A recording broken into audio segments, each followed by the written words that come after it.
সামনে মাসে পার্থদার বিয়ে। পার্থদা আমার মাস্তুতো দাদা।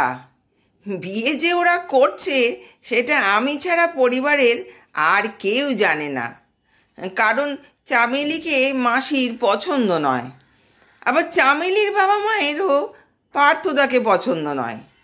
চামেলি যথেষ্ট সচ্ছল পরিবারের মেয়ে, তাই বাবা মায়ের ইচ্ছে মেয়েকে ভালো রোজগার করে এমন ছেলের হাতে দেবে। কিন্তু পার্থদা একটা বেসরকারি সংস্থায় চাকরি করে, তাও আবার উড়িষ্যায় পোস্টিং। স্যালারিও ভালো নয়। ওদের সম্পর্ক অনেক দিনের, তাই ওরা নিজেরাই সামনে মাসে পালিয়ে গিয়ে বিয়ে করবে ঠিক করে। যেহেতু বিষয়টা আমি জানতাম, তাই সমস্ত দায়িত্ব এসে পড়ল আমার কাঁধে। দাদা উড়িষ্যা থেকে রোজ ফোন করে বলে, কী রে, যা না আমাদের বাড়িতে, মাকে যদি একটু ম্যানেজ করতে পারিস তাহলে অন্যরকম ভাবতে পারি।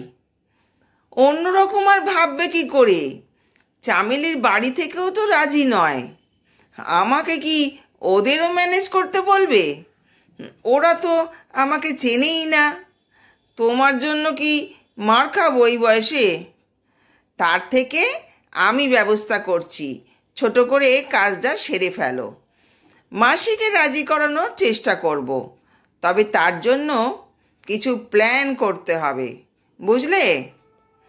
বিয়ের দিন সাতেক আগে পার্থদা বাড়িতে চলে এলো। আমি আর পার্থদা সমস্ত বিষয়টা সাজিয়ে ফেললাম। একটা মন্দিরে বিয়ে করে ওরা আমার এক বন্ধুর বাড়িতে উঠল। বিয়ের কাজ মিটিয়ে আমি মাসির কাছে ফিরে এলাম। আমাকে বাড়িতে ফিরে আসতে দেখে মাসি জিজ্ঞাসা করলো, কী রে, পার্থ কোথায়? আমি যে ঘরের শত্রু বিভীষণ সেটা মাসি গুণাক্ষরেও টের পেল না। আমি কিছু না জানার ভান করে বললাম, এমা, বাড়ি আসেনি এখনো পার্থদা? দাঁড়াও, ফোন করে দেখছি। আমি পার্থদাকে একটা ফোন করলাম। বললাম, ও মাসি, পার্থদা তো আজ রাতে বাড়ি ফিরবে না বলল, অফিসের কাজে আটকে গেছে। তুমি কথা বলো ফোনে। ফোনের ও প্রান্ত থেকে পার্থ বলল, হ্যাঁ মা, আমি কাজে আটকে গেছি, আর এখান থেকেই কাল উড়িষ্যা রওনা দেব। খুব শীঘ্রই আসছি বাড়িতে। আমি ফোনটা মাসির হাত থেকে নিয়ে নিলাম। মাসি বলল, দেখলি ছেলেটার আক্কেল, কদিন থেকেই পালিয়ে গেল। আমি বললাম, মাসি, ভালো কথা বলছি, পার্থদার বিয়ে দিয়ে দাও। বউ আসলে ঘরে মন বসবে। তোর জানা পরিচিত মেয়ে আছে, ভালো মেয়ে, সংসারী হবে, আর পার্থটাকে জব্দ করতে পারবে। হ্যাঁ মাসি, আছে তো, কথা বলি। তবে তোমাকেও একটা কথা দিতে হবে, আমার পছন্দের বৌদিকে তুমি মেনে নেবে, তা না হলে আমার মান সম্মানের প্রশ্ন। আমি জানি তোমার আমার উপরে বিশ্বাস আছে, তবে মাসি, আমি তোমাকে কথা দিচ্ছি, বৌদি আমার ফার্স্ট ক্লাস হবে, তুমি কোনো অভিযোগ করতে পারবে না। তাহলে দেখি। হ্যাঁ, দেখ তো, বাউন্ডুলে ছেলেটাকে জব্দ করতে হবে। এর কয়েকদিন বাদে আমি নিজের বাড়ি ফিরে গেলাম। পার্থদার সঙ্গে কথা বলে বৌদিকে সঙ্গে নিয়ে ফিরে আসতে বললাম। প্রথমটা পার্থদা বিশ্বাস করতে পারল না, বলল, এর মধ্যেই ম্যানেজ হয়ে গেল? হ্যাঁ রে বাবা, তুমি এসো না বৌদিকে নিয়ে, বাকিটা আমি সামলে নেব। অবশেষে দিন ঠিক করে ফেলল পার্থদা, আর তার দুদিন আগেই আমি হাজির হয়ে গেলাম মাসির বাড়িতে। মাঝে মাঝেই মাসিকে চামেলির সম্বন্ধে নানা কথা বলতে লাগলাম। চামেলিকে মাসি চিনত, কিন্তু ওর বাড়ির লোক বিয়েতে রাজি নয়, তাই ছেলের বাড়ির পক্ষ হয়ে কি করে বিয়েতে রাজি হবে? একটা মান সম্মানের প্রশ্ন। এই ইগো প্রবলেম চলছিল। আমি বুঝিয়ে বলতে ছেলের ভালো থাকার কথা ভেবে মাসি আর অমত করল না। পার্থদা চামেলিকে নিয়ে আসলো। বেশ কটা দিন মজা করে কেটে গেল।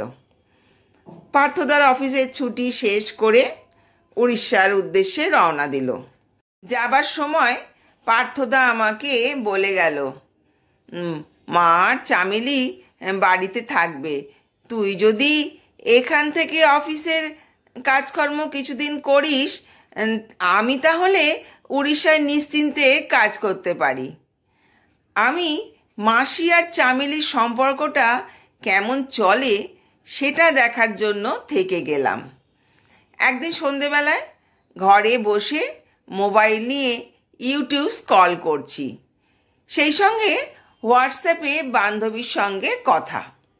মাসি জানলার ধারে বসে টিভি সিরিয়াল দেখছে আর সঙ্গে পাশের বাড়ির এক প্রতিবেশিনীর সঙ্গে গল্প করছে। চামেলি তখনও পর্যন্ত ফেরেনি। কিছুদিন হলো একটা পার্লারে কাজ শুরু করেছে। ফিরতে ফিরতে 8টা-9টা বেজে যায়। চামেলির অপেক্ষায় বসে আছি। বাড়িতে থাকলে গল্প করে সময় কেটে যায়। এদিকে মাসি প্রতিবেশিনীর সঙ্গে কথা বলে যাচ্ছেন। উনি হঠাৎ মাসিকে প্রশ্ন করলেন, আচ্ছা, আপনার বৌমা এত রাত করে বাড়ি ফেরে বুঝি? আপনি কিছু বলেন না কেন? যতই হোক বাড়ির বউ তো, চলে আসে 8টার মধ্যে। আজই দেখছি একটু বেশি রাত হচ্ছে। যাই বলেন, একই আপনার ছেলে বাড়ি থাকে না, তারপর বউ এত রাত করে বাড়ি আসে। দিনকাল যা পড়েছে, কোথায় কি করছে আপনি দেখতে পাচ্ছেন? আপনার মতো ভালো মানুষের পাল্লায় পড়েছে বলে বেঁচে গেল। আমি তো এসব করতেই দিতাম না। আমাদের সুজাতাও চাকরি করব বলে লাফাচ্ছিল। আমি বারণ করে দিয়েছি, ওসব একদম হবে না। বাড়ির বউয়ের মতো ঘর সংসার নিয়ে থাকো। আমার ছেলে আমার সাথে একমত। তা আপনার ছেলে বুঝি বউকে কিছু বলে না? মাসি বলল, আমার ছেলেও আমার সাথে একমত। ও কখনো আমার মতের বিরুদ্ধে যায়নি। আমি বলি মেয়েদের কিছু একটা করা দরকার। ভদ্রমহিলা বললেন, তা ঠিক, তাই বলে ওই চুল কাটা, মুখের ম্যাসেজ করা, এমনকি এখন তো হাত পাও পরিষ্কার করে ওই পার্লারে। মান সম্মান কিছু থাকলো? করতে যদি হয় তো সরকারি চাকরি করলে তবু একটা। আপনি আশকারা দিচ্ছেন বলেই এত সাহস পাচ্ছে।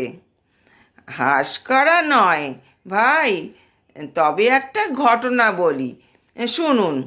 আমি একদিন দুপুরে আমার শাশুড়ির সঙ্গে ভাত খেতে বসেছিলাম। ভাতে কিছু একটা পড়েছিল। আমি ভাতটা ফেলে দিই। আমার শাশুড়ি কি বললেন জানেন? নিজেকে তো রোজগার করতে হয় না, রোজগার করলে বুঝতে নষ্ট করার মূল্যটা কি। রোজগার না করলে মেয়েদের অনেক অপমানিত হতে হয়। প্রয়োজনে সব সময় পয়সার জন্য হাত পাততে হয়। তা আমি জীবন দিয়ে দেখেছি। এই বিষয়ে একজন শাশুড়ি হিসেবে নয়, একজন মেয়ে হিসেবে একজন মেয়ের পাশে থাকতেই হয় বলেই মনে করি। মাসি খুব বেশি পড়াশোনা করেনি, কিন্তু মাসির আত্মসম্মান বোধ আমাকে গর্বিত করেছিল। মনে হচ্ছিল ওই ভদ্রমহিলা কি অদ্ভুত মানসিকতার মানুষ রে বাবা। হঠাৎ করে কলিং বেল বেজে উঠল। নিচে গিয়ে দরজা খুলতেই চামেলিদি হাসি মুখে বলল, তোমার জন্যই তাড়াহুড়ো করে আসছি, তাও দেরি হয়ে গেল। এই ব্যাগগুলো ধরো তো একটু। আমি বললাম, কি আছে, এত ভারী কেন? দাঁড়াও দাঁড়াও, সব বলছি।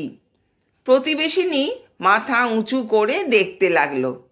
চামেলি একটা প্যাকেট আমার হাত থেকে নিয়ে একটা শাড়ি বের করে মাসির গায়ে জড়িয়ে বলল, দেখো তো মা, তোমার পছন্দ হয়েছে কি না।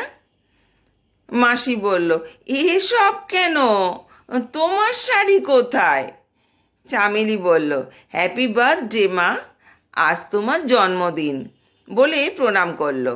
বলল, মা আশীর্বাদ করো, আমি যেন সবাইকে নিয়ে সুখে শান্তিতে থাকতে পারি। দেখো না, কেনাকাটা করতে গিয়ে অনেকটা দেরি হয়ে গেল। আমি বসে বসে সব দেখে যাচ্ছি। আমাকে খানিকটা ধমকের সঙ্গে বলল, কি গো, কেক আর বাকি জিনিসগুলো নিয়ে টেবিলটাকে সাজিয়ে ফেলো না, দেরি হয়ে যাচ্ছে। মা নতুন শাড়ি পরে কেক কাটবেন, আর রাতের খাবার অর্ডার দিয়ে এসেছি, এক্ষুনি দিয়ে যাবে। আমার যে মনে মনে কি আনন্দ হচ্ছিল বলে বোঝাতে পারবো না। উঁকি ঝুঁকি মারতে গিয়ে প্রতিবেশিনীর চোখে পড়ল এসি মেশিনটার দিকে। উৎসাহ চেপে রাখতে না পেরে বলল, ওমা, তোমরা দেখছি এসি কিনেছ, কবে কিনলে? আমি কবে থেকে ভাবছি এত গরম পড়েছে, একটা এসি কিনলে হয়। ওই তো ঠান্ডার সময় বৌমা কিনেছে নিজের টাকায়। মাসির উত্তর শুনে উনি বাকরুদ্ধ হয়ে গেলেন। আর কথা না বাড়িয়ে নিজের বাড়ির দিকে পা বাড়ালেন। মনে হয় ওনার মনটা খারাপ হয়ে গিয়েছিল। তাই বলি, মুখের কথায় কাউকে ছোট না করে কাজের মধ্যে দিয়ে তাকে উপযুক্ত জবাব দেওয়া উচিত। নিজে বড় হতে পারলে অন্যজনে এমনিতেই ছোট হয়ে যায়। আজকের দিনে প্রতিটা মেয়েরই স্বাবলম্বী হওয়া প্রয়োজন, তবে তা যেন কখনোই তাকে অহংকারী করে না তোলে। বন্ধুরা, গল্পটা ভালো লাগলে চ্যানেলটা সাবস্ক্রাইব করো আর বেল আইকনটা অন করো পরবর্তী গল্পের নোটিফিকেশান সবার আগে পাওয়ার জন্য। তোমরা সকলে সুস্থ থেকো, ভালো থেকো, ধন্যবাদ।